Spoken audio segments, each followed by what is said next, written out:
I noticed that Netflix just added The November Man, starring Pierce Brosnan. This actually came out last year, I think before November.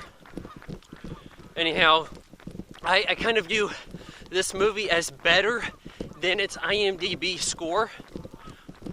So you may want to check it out before I get into dropping all the spoilers. So here goes.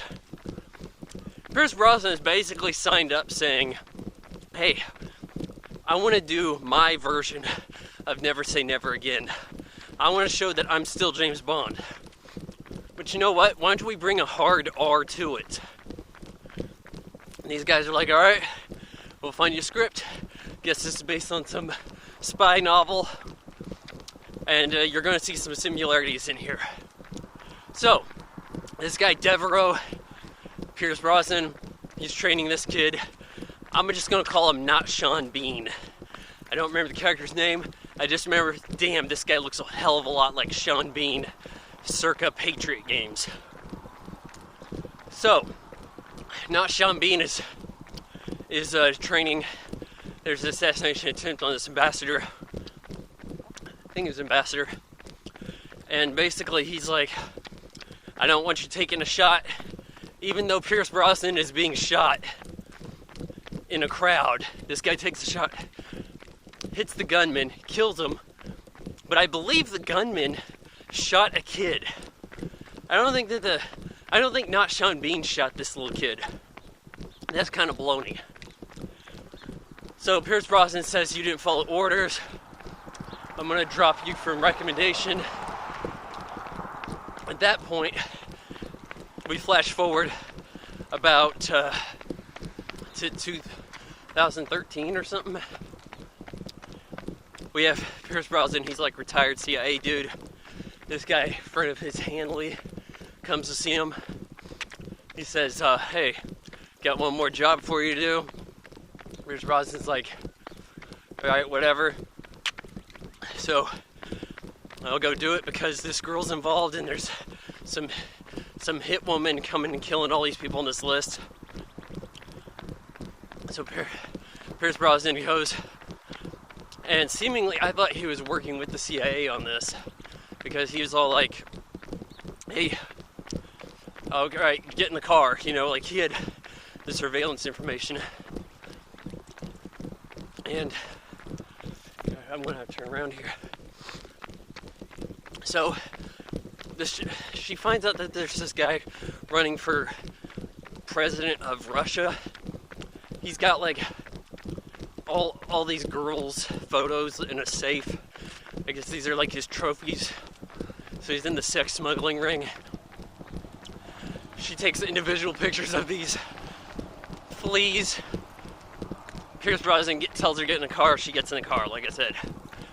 But the CIA people are like, who's that? Whose car did she get into? I'm like, wow, are you guys not coordinating at all? Because the guy running this mission had asked Pierce Brosnan into this. Now, at this point, I thought this was just really sloppy screenwriting, but it's more of a tell for the reveal at the end.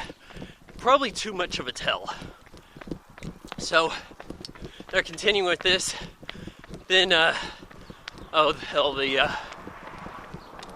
Captain Weaver from Fallen Sky says, Order 42. It's too late, we gotta do Order 42. And it's like, no, but she's one of our assets. Nope, you gotta do it. So then they have this van, which I was under the impression was stationary, but not Sean Bean sitting in the back, and he's like jostled around like in these shots like they're driving. But then it seems like all they do is just turn on the van and go up this parking garage. He gets that sniper rifle, shoots the chick. This is like Pierce Brosnan's former lover, and they have a kid together. And Pierce Brosnan, he's upset. Hell, I should probably call him Devereaux. So he just goes, like, murders up that whole van. Finds out that not Sean Bean was the one who fired the shot. Kind of lets him walk away. And then from that point forward, it's like they're in a duel together. They're trying to outsmart each other. They're trying to shoot each other. God damn, there's mosquitoes. So, I'm kind of like, well, that seemed to have extended the movie.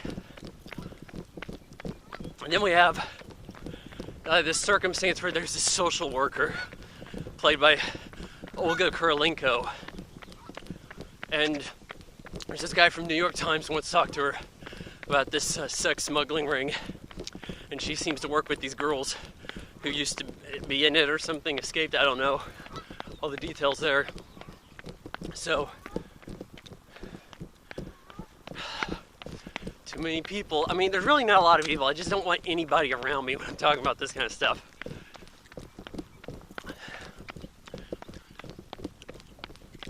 So, man, that's a hill right there. Jeez. The assassin chick, very odd-looking, limber gymnast type, very Russian-looking, comes after them. She escapes thanks to Pierce Brosnan. And not Sean Bean is also looking for her. Now, really, what's the danger of not Sean Bean getting to her? I don't know. I mean, I thought the CIA probably would have protected her. I don't know. So they're kind of having a chase for nothing. Meanwhile, as Pierce Brosnan hangs out with her, he eventually learns that she was one of the escaped girls. That she changed her name, took this identity. That her name is actually Mira. Man, what am I gonna do? There's all these families out here. So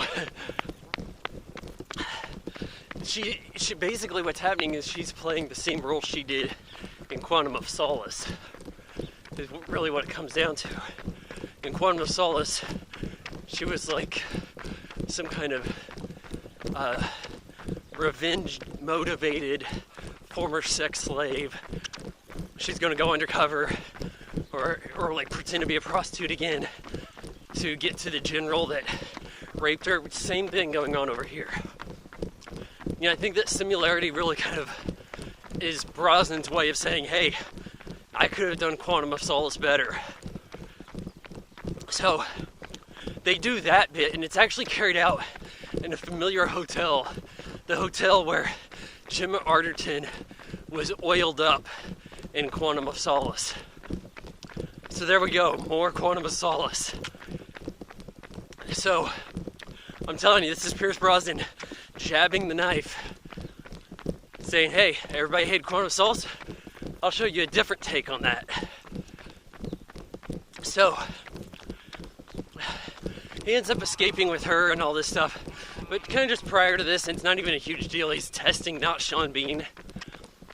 He gets this girlfriend, and Pierce Brosnan follows them around. He captures her at night and says, hey, you gotta make a choice. You're gonna come after me or save her. Cuts the artery on her thigh. She's bleeding out. Not Sean Bean ends up calling paramedics, all that stuff. And it's like, okay, we just made our protagonist look like a douche. You know, that doesn't really sit well with American audiences. And we don't even know if she survived. I mean, not Sean Bean looked pretty sad afterwards, so maybe not. I gotta wonder what was her cat doing getting into not Sean Bean's apartment all the time. It's like, I was under the impression maybe she was spying on him. Damn mosquitoes. I mean, how else do we explain that? You know, why is that even a plot device? Like I said, not super important. The movie gets a little more convoluted than it needs to be. It's like there's two different tales going here. Is this Olga Kurylenko's revenge story? Is this CIA set me up, I'm gonna get him? Is this dueling CIA operatives? Jesus, that's quite a hawk. Can you guys see that? Holy shit. Thought I was gonna swoop in and take a piece of Vaughn. So,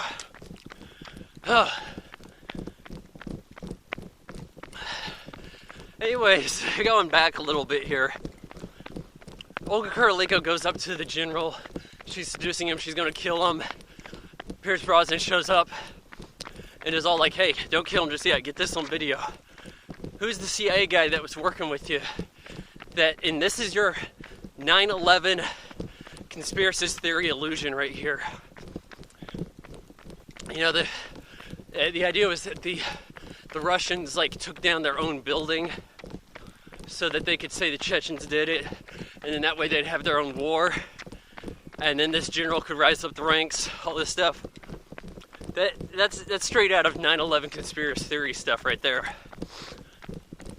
So they get that on tape, and it turns out that the guy that took out the building, it was the CIA, and it was Hanley, Pierce Brosnan's old war buddy.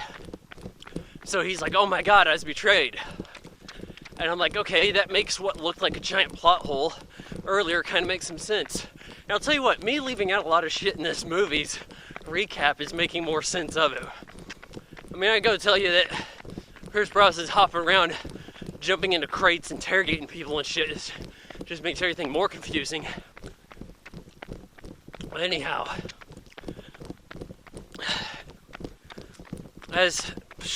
God damn, there's so many mosquitoes.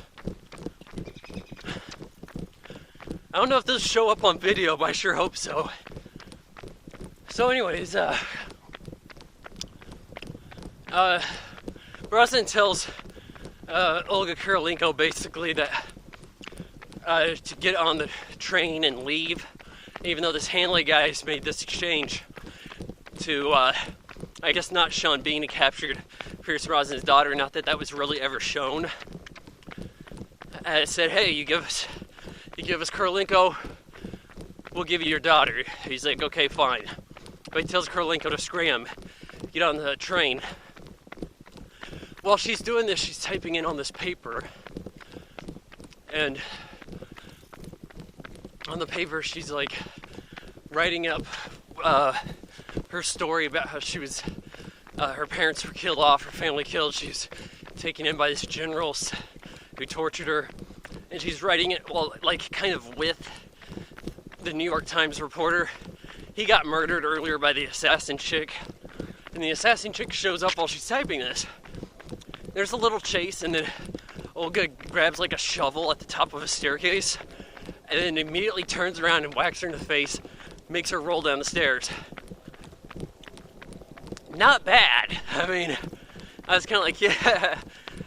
But then I kind of had to laugh because she returned back to her computer, and she goes up to this guy, sorry, I'm still typing on that station. And I'm like, oh my God. Like, from a plot writing scenario, it kind of seems like she needs to hit send right when she sees this chick. You don't need someone to return to a computer. So that she types up the email, sends it to editor at New York Times, which I don't know if that would work or not. Like, you need to know that an email address exists. So this is a long review because this is a convoluted movie. Not Sean Bean changes sides. He decides that he doesn't like what they're doing, that they're going after these innocent people. He takes out a bunch of CIA agents who were basically like him a second ago, following orders. I kind of like this maneuver he did where he slid this like quarter into this seatbelt buckle. Then he just like went speeding and crashed into a wall. The guy couldn't buckle up as the quarter was stuck in there. I mean, I guess he could have just taken a gun and shot him. That wouldn't have been as cool. Sometimes you just gotta do stuff for coolness in an action movie. But then it goes overboard because it becomes like, God, shit. So many mosquitoes, Jesus. It gets a little overboard. I mean, there's like bullet time shit going on at the end when he's like going in to rescue this girl.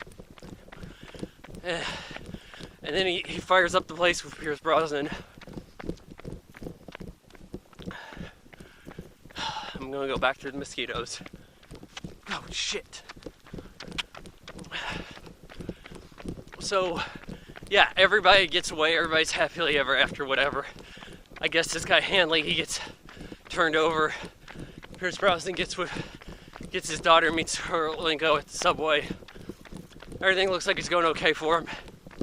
The president guy of Russia, she testifies against him. He put his political careers on hold, hangs out on a yacht with a bunch of chicks, gets sniped. I mean, there's really a lot of things that could have gone worse with this. The action is coherent. Like, there's a good spatial relation to what's happening. There's a fight scene between Pierce Brosnan and not Sean Bean. It's actually pretty damn good. And they're like just whooping each other up. I mean, this is a lot better than John Wick. John Wick, every kill in the movie, boom, point blank range, boom. Silence 9mm. That's like your whole damn movie. This has some variety to it. It wasn't even like incredibly expensive, and sometimes it didn't look super expensive, but it still looks pretty decent. I mean, have you seen the trailer for the new Mission Impossible Rogue Nation? The colorist of that did some ass work right there. The coloring in that, they took the saturation up too high. I mean, watch that trailer, then right after it, watch the Ghost Protocol trailer.